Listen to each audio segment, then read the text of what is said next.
The idea of creating new polling units as proposed by the Independent National Electoral Commission, INEC, has been suspended until after the 2015 general elections.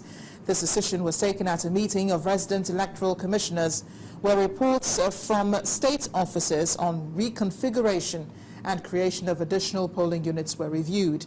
The commissioners decided to suspend the project in view of the constraints and the controversy that the matter generated.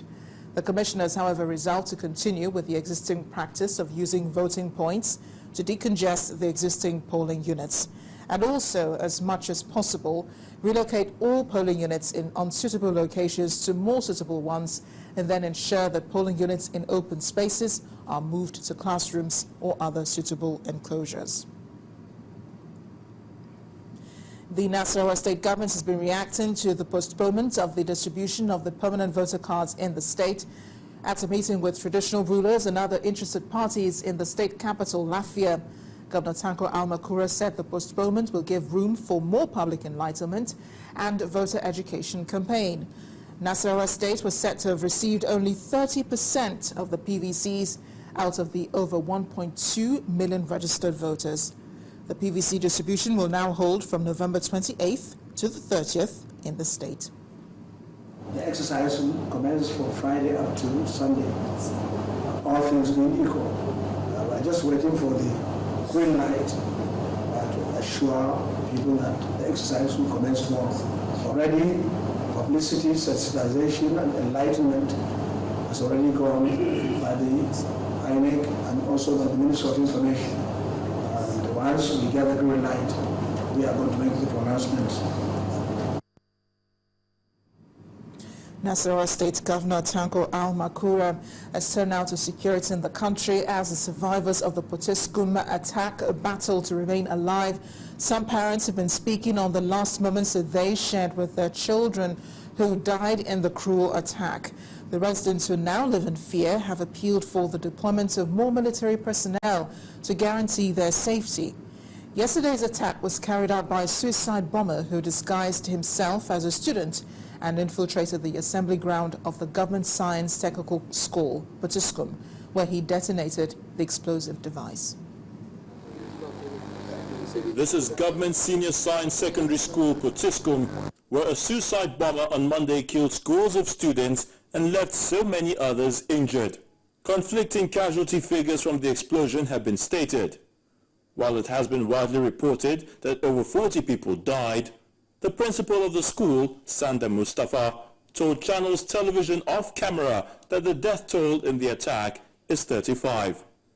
If the footwears in this footage actually belong to the victims of the blast, this could be an indication that the casualty figure may be higher than many have been made to believe. In the ensuing confusion and anxiety over the explosion, these bicycles and school bags were abandoned as the people ran for safety. According to the school principal, 26 injured students were rushed to the Potiskum General Hospital for treatment. But our visit to the hospital later reveals that only one of the injured students is left in the hospital, as the remaining 25 had been discharged. The boy's father, Ibrahim Garba, expresses appreciation for the assistance rendered to them by the government and the hospital authority. I'm very happy with the government because we have been given assistance, great assistance. Because the medicine that was given to me, I think if I were to buy, albeit it might be at the cost of about 10,000. But I was given for my child to be treated. This man, who identified himself as Malam Ali, lost a 17-year-old son, Kazim, in the blast, and cannot hide his feelings as he sobs uncontrollably, saying he has left everything in the hands of the Almighty God. Kazim, my 17-year-old son, came and greeted me and bid me farewell as I left for school, and I said bye till you return. After just a few minutes, I heard a terrible sound, and after a short while, his friends rushed home with blood stains on their body, and I then asked of Kazim. They told me that they left him in school as everybody ran after the blast. We later went to the school to check. As the people of Potiskum and the entire nation reel from the effects of this evil act, every step must be taken to prevent innocent people from paying the price of a war they certainly have no part in.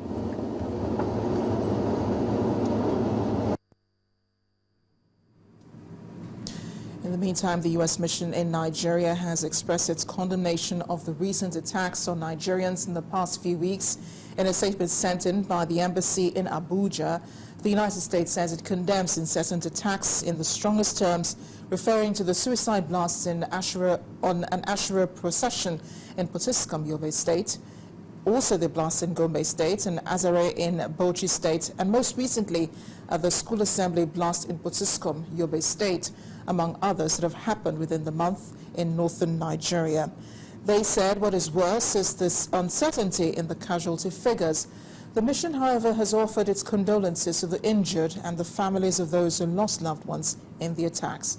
It also appeals to the Nigerian government and security forces to investigate the attacks and punish those behind them. The United States promises its commitment to support the people of northern Nigeria in bringing an end to the attacks. We're staying with security. The Chief of Defense Staff, Air Chief Marshal Alex Bade, says the military is fighting hard to retake Mubi in Borno State, where Boko Haram members have occupied. The CDS then denied the use of military helicopter to evacuate members of his family just before the attack of the town by Boko Haram. Now, according to the defense headquarters, this report is not only reckless but also an unreasonable fabrication, because at no time did the CDS send any helicopter to evacuate his family members. The defense headquarters also adds that contrary to the claims, the helicopter that flew to Mubi was on operational mission to reinforce the ground troops in preparation of efforts to repel the attacks. In other developments, Justice Gabriel Kolawole of the Federal High Court has expressed displeasure over the manner the federal government is prosecuting the trial of Senator Mohammed Ndume. Senator Ndume is alleged to have been funding terrorist activities in the country by providing the Boko Haram sect with logistics support and information.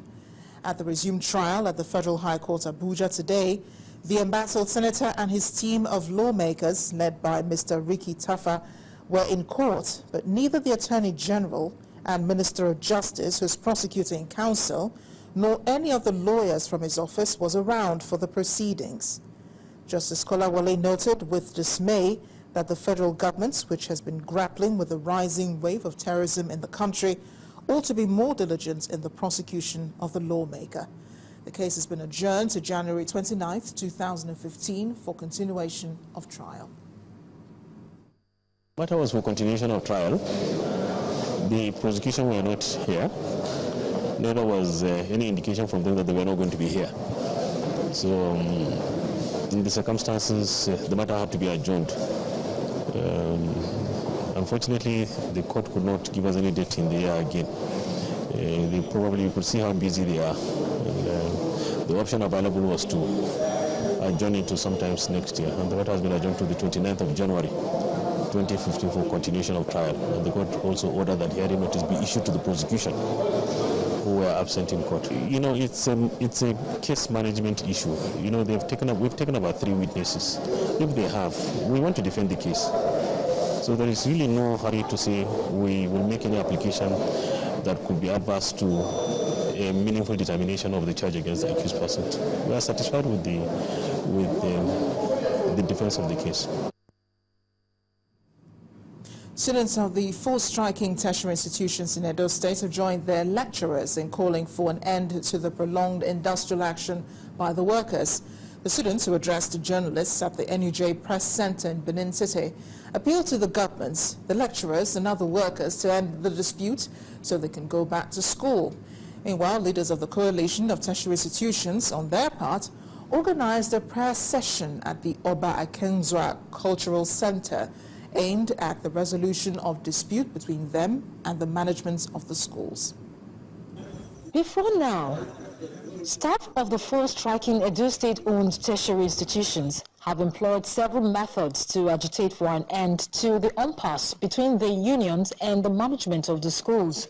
They have protested at different locations, from the school gates the government house gate, in addition to addressing press conferences to draw attention to their plight whilst they continuing their strike. But it appeared all that did not go far enough.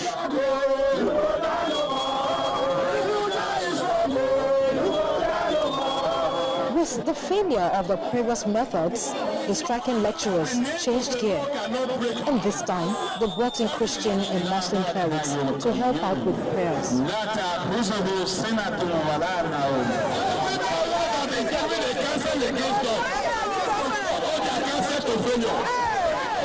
Leader of the coalition of unions, Fred Omonuwa, explains why they opted for this approach. Our struggle is not to become a struggle activities because we have been on this some of these issues for some time. As far as we are concerned, we are not making headway. While the lecturers were at the Oba Kenzwa Cultural Center seeking the face of God, students of the affected schools convened a press conference. And the message from them is for the unionists and the management to sheath their swords and resolve the impasse in the interest of the students.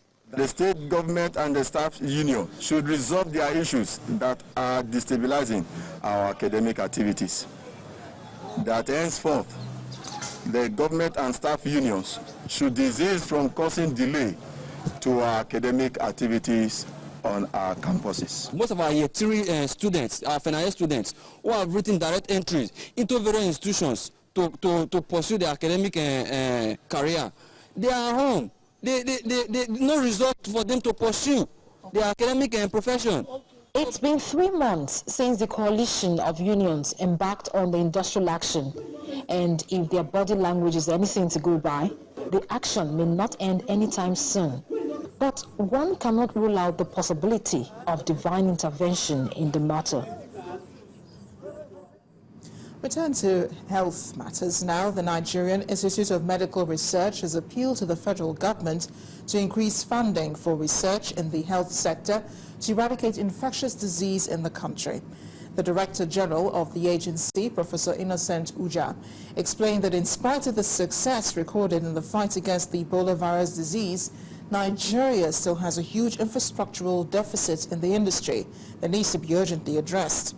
He said this in Abuja, where the Institute honored some individuals and organizations, including Channels Television, for the awareness created on the Ebola virus disease. Our correspondent, Gloria Umezoke, reports. The constant battle to increase access to healthcare has been a major challenge over the years in the country.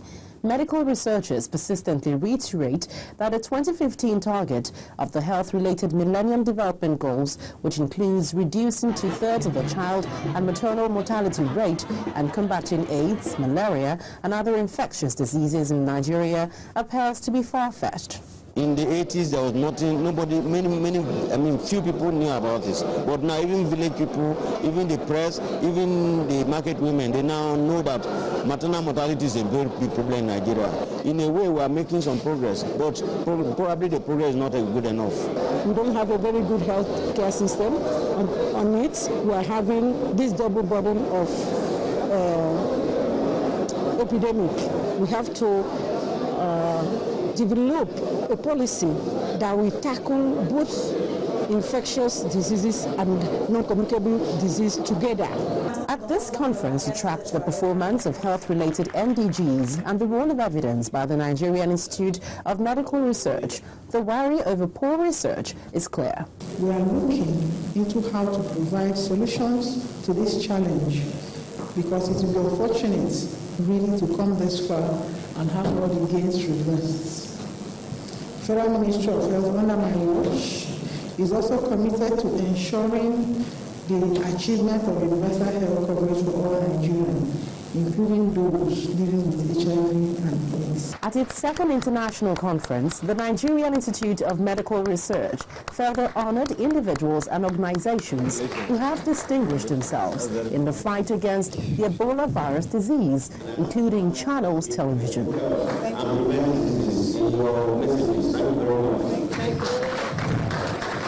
The fight against the Ebola virus disease has been commended in various quarters, but perhaps what plays a big part is the agreements that caution should be continuously upheld by Nigerians to prevent any further reoccurrence. Gloria Umezioke, Channels Television News. In the meantime, Chairman of the Board of the United Bank for Africa, Tony Elumelu, has announced the donation of $1 million to assist in the fight against Ebola in 3 West African countries, Sierra Leone, Liberia and Guinea, where UBA does business. The cash gift, which will be distributed through the UBA's Corporate Social Responsibility arm, that's the UBA Foundation, will be shared equally among the 3 affected West African countries. The remaining $100,000 is to go to the African Union Support Mission for the Ebola outbreak in West Africa, initiated by the African Union Chair, Nkosana Dlamini Zuma. Announcing the donation, Mr. Elumelu said, "Africa is our home and our destiny, and Africans need to place themselves at the forefront of the campaign to overcome this tragedy." Mr. Elumelu also urged corporate Africa to take up the challenge of ending the health challenge. And when the news at 10 returns, Britain seeks to boost trade relations with Nigeria in non-oil sector. That's in Business News. Please join us again.